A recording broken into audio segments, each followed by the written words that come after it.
Lembayung Al-Quran, Datuk Dr. Haji Zahasan Muhammad.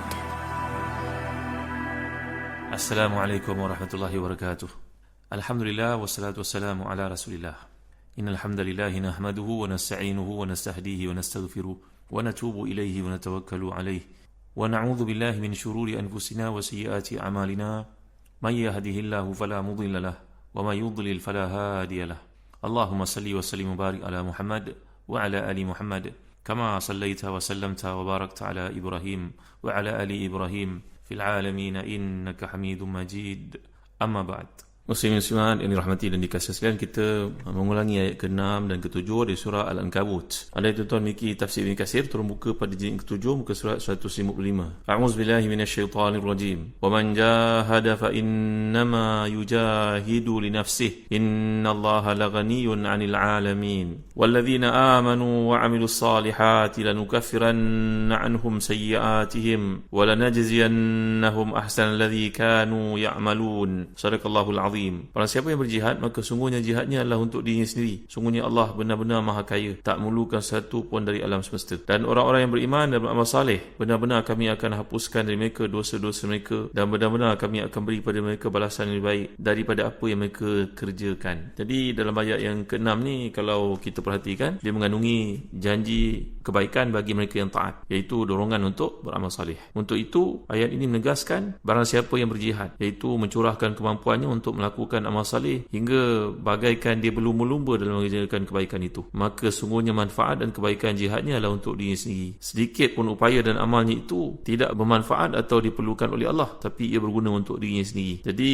yang berjihad hendaknya jangan berhenti di tengah jalan untuk menuntut balasan, kerana sungguhnya Allah maha kaya. Kerana Allah benar-benar maha kaya, tak memerlukan apa pun mereka. Bahkan Allah tidak memerlukan apa pun dari semesta alam ini, dan kekayaannya begitu melimpah hingga pasti janji Allah SWT akan dipenuhi. Ini terhadap yang berjihad demi kerana Allah. Sebaliknya, orang yang berbuat sesuatu sebagai contohnya berperang ataupun mengajak orang ataupun berinfak, dia melakukan perkara tersebut untuk ditunjuk-tunjuk kepada manusia, maka ia tidak berguna baginya. Sebab di akhirat nanti, seperti yang telah kita pelajari, orang yang pertama sekali akan dicampakkan ke dalam neraka lantaran buatan riak yang dilakukan itu adalah 3 golongan ini. Yang berjihad disangka ke orang berjihad itu kerana Allah, tapi sebenarnya untuk dipanggil orang pemberani, pendekar. Yang kedua, banyaknya infak dia, disangkakan dengan infaknya dia boleh syurga Allah, tapi tidak. Masakan, kerana dia telah melakukan infak itu agar dipuji orang sebagai dermawan, hartawan yang dermawan. Yang ketiga pula, seorang yang alim, yang memahami kitabullah, orang yang berilmu, mengajar manusia untuk perkara-perkara berkaitan syurga, neraka, halal haram, tapi yang ditagihnya daripada amalannya itu, kerjanya itu adalah dipanggil orang supaya dia mendapat habuan daripada dunia. Maka ketiga-tiga golongan ini ke neraka lah jawabnya. Jadi perkataan jahada ini, kalau kita perhatikan, datang perkataan juhdun, iaitu kemampuan. Jadi asal perkataan ini menggambarkan adanya upaya yang bersungguh-sungguh. Jihad yang dimaksudkan kat sini bukanlah orang kata mengangkat senjata kerana berperang seperti yang berlaku, yang kita faham. Tapi sebenarnya ayat ini telah kita tegaskan dari awal, ia merupakan surah Makkiyah, dan surah Makkiyah sifatnya adalah dakwah, sifatnya adalah pengukuhan kepada akidah. Belum ada seruan untuk jihad, kerana seruan untuk jihad itu hanya berlaku bila umat Islam telah pun stabil di Madinah. Maka khitab yang ditujukan kat sini adalah khitab untuk dia sebut seolah-olah macam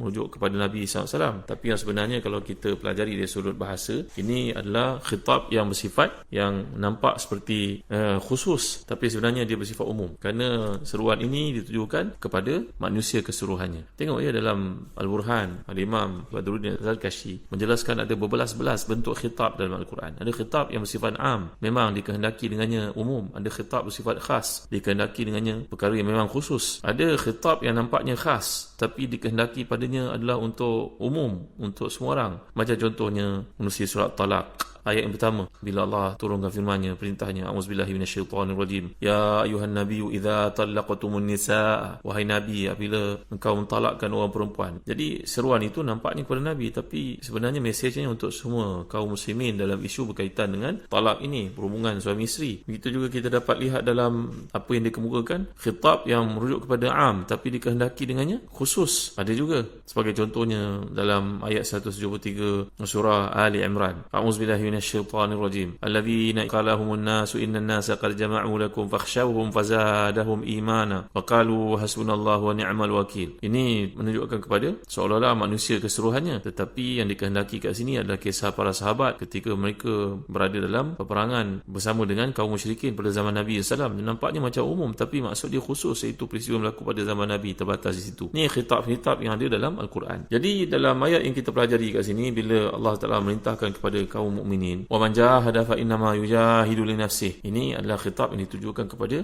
mereka keseluruhannya, iaitu siapa yang telah pun berusaha untuk berjihad di jalan Allah SWT dalam apa bentuk sekalipun. Dan jangan difahami ayat ini berkaitan dengan jihad angkat senjata semata-mata, itu adalah sebahagian daripadanya, kerana ayat ini turunnya pada waktu Nabi masih lagi belum berhijrah. Jadi jihad itu nampaknya lebih kepada satu perkara yang bersifat hati, pengawalan diri dari sudut kejiwaan, dari sudut akhlak. Ini adalah satu perintah yang dapat kita lihat,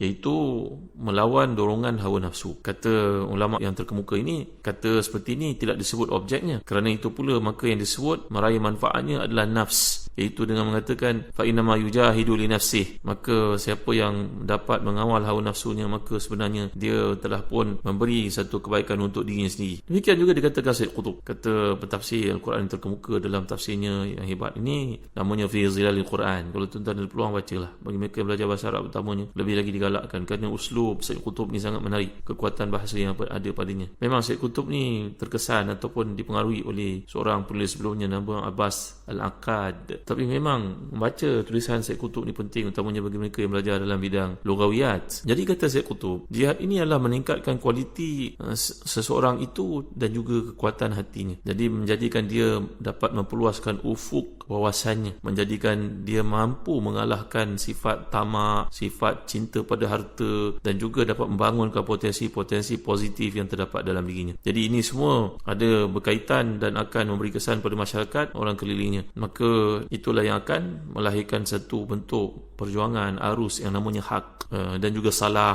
iaitu kebaikan-kebaikan dalam masyarakat. Ibn Ashur pula seperti biasa mengemukakan pandangan berbeza daripada orang lain, iaitu beliau memahami jihad ni dalam erti memerangi kaum kafir serta membela ajaran Islam, tapi dalam erti mempersiapkan jiwa muslimin untuk berperang walaupun belum diperintahkan pada waktu itu. Tapi ayat-ayat seperti ini telah pun mula dibawakan bertujuan untuk mereka membuat persiapan menghadapi zaman Madinah. Jadi dalam suasana Madani mereka akan datang perintah-perintah seperti itu, maka persiapan telah diberitahu lebih awal. Menurut Al-Imam Tahir Ibn Ashur, samalah dengan firman Allah SWT, iaitu dalam surah Al-Fath ayat yang ke-16, a'udzubillahi minasyaitanir rajim, kullil mukhallafina minal a'rabi satud'auna ila qaumin uli ba'sin syadid tuqatilunahum aw yuslimun. Katakanlah kepada orang-orang badui yang telah pun ditinggalkan, makna mereka tidak turut serta dalam jihad, kamu akan diajak untuk memerangi kaum yang mempunyai kekuatan yang besar. Kamu akan memerangi mereka ataupun menyerah, iaitu masuk Islam. Kata nukafir, kalau kita perhatikan dalam ayat yang digunakan oleh Allah SWT kat sini, nukaffiranna, dia ambil perkataan kafara. Kafara ni berarti menutup. Sebagian ulama menjelaskan bahawa dimaksudkan di sini Allah menggantikan amal buruk mereka dengan amal salih. Inilah yang terjadi, yang kita bincangkan dalam hadis-hadis ketika masuknya para sahabat ke dalam Islam, yang sebelum itu mereka dalam kufur, dalam mereka sebelum itu merupakan Yahudi ataupun Nasrani sebagai contohnya. Nabi menyatakan aslamta ala ma asrafta min khairin, kamu masuk Islam maka kebaikan-kebaikan kamu dikira, keburukan-keburukan kamu dihapuskan. Al-Islam yajubu ma qablahu. Jadi makna dekat sini menjadikan amal salih yang dilakukan dapat menghapuskan amal keburukan yang mereka lakukan. Dan dalam konteks ini, inilah yang Nabi sebutkan dalam sebuah hadis lain riwayat Tirmizi, wa atbi sayyiatil hasanat tamhuha wa khaliqin nas bi khuluqin hasan. Maka banyakkanlah amal salih kamu supaya ia akan menghapuskan amal-amal buruk, dan bergaulah dengan manusia dengan akhlak yang baik. Ar-Raghib Al-Asfahani pula berpendapat bahawa dimaksudkan ini adalah maksud nukaffiranna, maknanya menutup sesuatu kesalahan dan menghilangkannya seolah-olah ia tidak pernah dilakukan. Hakikat jihad yang dimaksudkan oleh Allah di sini, ini satu lagi ujian dalam kehidupan manusia, kata Dr. Ratib Nabulusi dan tafsirnya, bahawa sebab Allah menceritakan bab walaqad fatanna, adakah manusia itu menyangkakan bahawa mereka akan masuk syurga begitu saja? Hasiban nasu ayyan yusraku ayyaqulu amanna wa hum la yuftanun walaqad fatanna alladhina min qablihim fala ya'lamanna Allahu alladhina sadaqu wa la ya'lamanna al-kadhibin. Jadi telah kita lihat perkataan fitnah yang berlaku dalam kehidupan itu, umpama emas ataupun barang berharga yang dikeluarkan daripada bumi yang perlu melalui proses penyaringan sehingga dapat dibuang benda asing yang daripadanya itu, maka demikianlah kehidupan yang Allah kehendaki, bahawa banyak taklif yang diperintahkan Allah itu bertentangan dengan tiba'. Maknanya tabiat manusia ni suka berehat sebagai contohnya. Datang perintah Allah untuk salat pada waktu fajar. Tabiat manusia suka melihat benda yang cantik, termasuklah melihat pada orang perempuan. Sedangkan taklif yang Allah kehendaki, menghendaki kita untuk ghadul basar, iaitu supaya dapat menjaga pandangan, menundukkan pandangan. Tabiat manusia suka kepada harta, maka Islam menyuruh kita wa taklif ya'muruka an tunfiqah. Taklif dalam Islam ini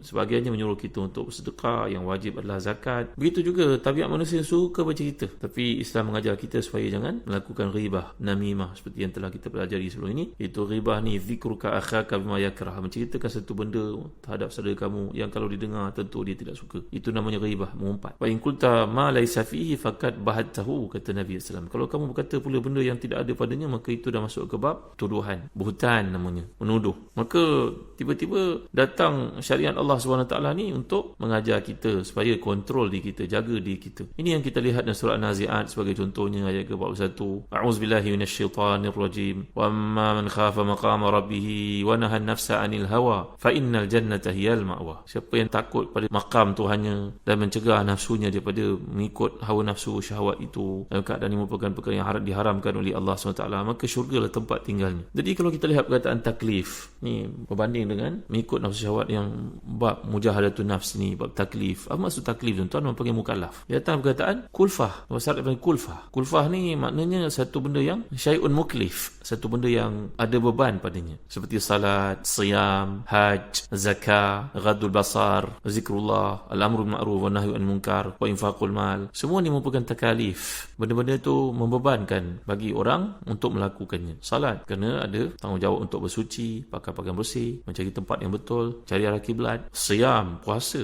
kena kawal diri daripada makan, minum dan perkara-perkara membatalkan puasa. Haji, banyaknya infak yang dikeluarkan. Zakat, harta penat-penat diusahakan nanti kena keluarkan. Ghadul basar, menjaga pandangan daripada melihat sesuatu yang menyeronokkan. Ini semua taklif. Maka itu sebab Allah menyatakan dalam ini waman jahada. Jadi perkataan di sini disebut sebagai itlaq, seperti disebut tadi oleh Al-Biqai, bahawa dalam sesuatu yang bersifat kejiwaan ini, maka oleh kerana dia abstrak, tak nampak, maka setiap orang yang beriman itu kena mengawal dirinya, meluruskan hatinya mengikut pada fitrah yang Allah tetapkan itu. Jadi tuan-tuan lihatlah bagaimana pengorbanan orang yang terdahulu untuk kita ambil sebagai satu pengajaran dalam bab mengawal hawa nafsu ini dan mengikut perintah Allah SWT, walaupun perkara-perkara yang mereka lalui itu, mujahadatun nafs itu luar biasa sekali. Pernah tak tuan-tuan dengar kisah tentang bagaimana pada zaman Imam Ahmad dahulu, tentang seorang yang telah pun mempertahankan dirinya dalam kes Imam Ahmad ketika dipukul dalam bab khalqul Quran, seorang yang bernama Ahmad bin Nasr. Ahmad bin Nasr, ketika beliau dalam fitnah Quran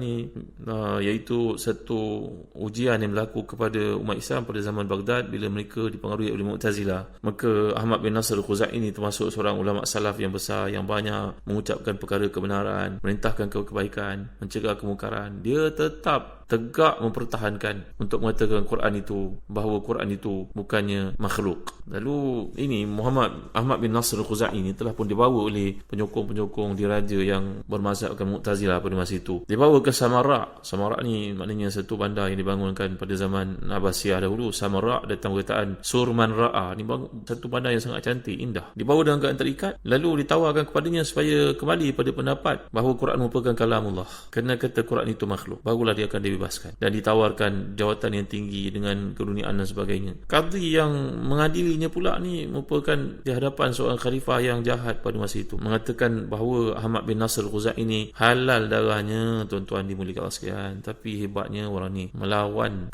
ketentuan diraja ini, mempertahankan kebenaran, kesungguhannya, sampai dipancung dia, tuan-tuan dimuliakan Allah sekalian. Dipancung dia, ketika dipancung kepalanya jatuh, orang yang melihat semua terdengar daripada mulutnya kalimah La ilaha illallah Allahu Akbar, hebatnya orang ni. Ni kisah disebut oleh Imam Ibn Kathir dalam Hidayah wa Nihayah bagi menunjukkan kepada kita bagaimana hebatnya jihad mereka yang terdahulu dalam memahami tuntutan dalam Islam, walaupun mereka terpaksa berpisah jiwa, raga mereka demi untuk mempertahankan sesuatu yang hak. Nanti kita akan lihat kisah ni selanjutnya, apakah yang berlaku pada Imam Ahmad pula dalam peristiwa yang lebih kurang sama, dan pujian Imam Ahmad terhadap Al-Imam Ahmad bin Nasir Khuzai bagi kita memahami bagaimanakah maksud siapa yang mampu untuk mempertahankan kebenaran itu, sedangkan Allah SWT tidak memerlukan apa-apa pun daripada dia. Kebaikan yang dibuat itu untuk dirinya sendiri. InsyaAllah perkara ini akan kita huraikan yang kuliah akan datang. Wallahu a'lam. Wa sallallahu ala sayyidina Muhammad wa ala alihi wa sahbihi wa baraka wa sallam. Walhamdulillahi rabbil alamin. Wa barakallahu fikum. Wassalamu alaikum warahmatullahi wabarakatuh. Masih